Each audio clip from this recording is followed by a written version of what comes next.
Bentornati a un nuovissimo appuntamento con le previsioni meteo, il clou della fase di maltempo che si sta concentrando ancora una volta sul Molise, sulla Puglia, è questo ciclone Erminio, così chiamato, che continuerà a portare dei disagi, almeno fino alla giornata di venerdì, con ancora forti venti in azione che spingono dai quadrati settentrionali e porteranno ancora molte criticità, non solo dovute alle intense nevicate, ma anche alle frane, alle alluvioni che stanno verificando, anche per disagi che si stanno proprio verificando. Infatti questo video riporta le condizioni che abbiamo avuto nel primo pomeriggio della giornata di mercoledì sulla Fossaltina, questo crollo del ponte, questa in realtà è anche una tragedia, il cedimento della strada, quindi nessun ferito, ma guardate come sono intense proprio le precipitazioni. E non solo, perché vediamo anche dei vigili del fuoco che è crollato un ponte, quindi anche qui lungo la statale Adriatica.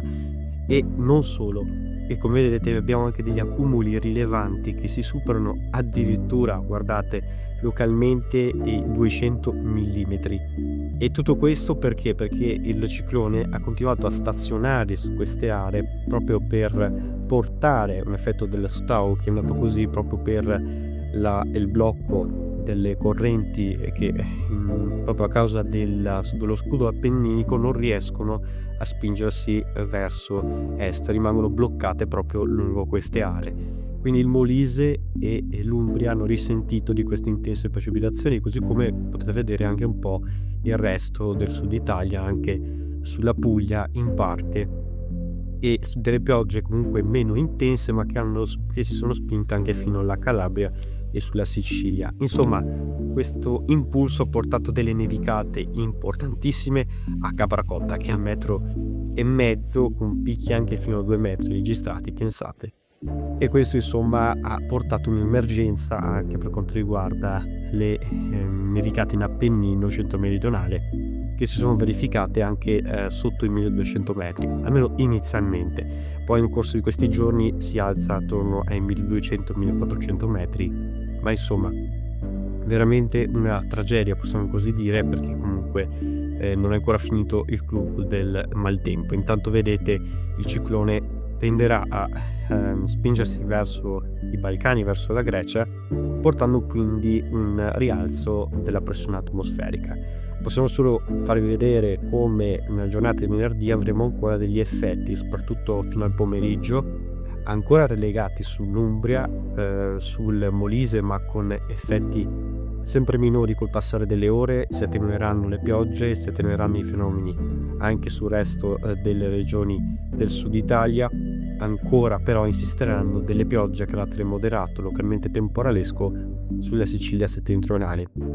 Entro la serata invece saranno assenti proprio su tutta quanta l'Umbria, sull'Appennino centro-meridionale, quando si allontanerà appunto la perturbazione. E come vedete nella giornata di sabato avremo in gran parte cielo sereno o poco nuvoloso, ancora degli addensamenti compatti al sud Italia, con ultimi fenomeni sulla Sicilia settentrionale e sulla Calabria meridionale, ma vedete altrove sarà sereno, soprattutto al nord, dove qui godremo di temperature altamente sopra la media stagionale. Infatti nei prossimi giorni e questo weekend saremo tra i 20 e i 23 gradi sulla Val Padana, con picchi anche fino a 24 la giornata di domenica.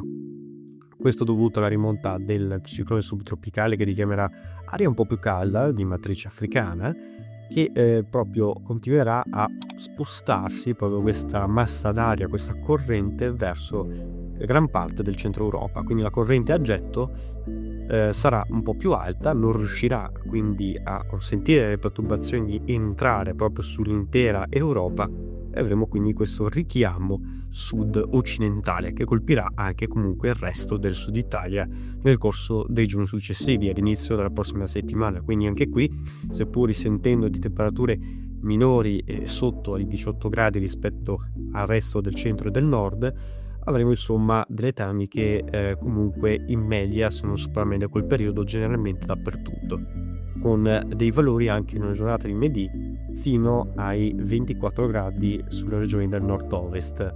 In pianura e al centro staremmo attorno ai 20-22 gradi, comunque sono valori termici tipicamente tardo primaverili. E come potete vedere, attenzione alla saccatura che si andrà a situare, attenzione, sull'Europa occidentale potrebbe, nel corso dell'inizio della prossima settimana, addentrarsi, scavare sulla Spagna per portare un peggioramento del tempo sull'Europa occidentale. Da valutare appunto nel corso della metà della prossima settimana se questa corrente a getto riuscirà a spingersi verso i settori dell'Europa centrale proprio nella prossima settimana. Vedremo. Intanto dovremo goderci di questa prima fiammata di matrice subtropicale che porterà quindi mitezza protagonista anche per Pasqua, quindi e Pasquetto. Quindi tantissimi auguri, buone feste.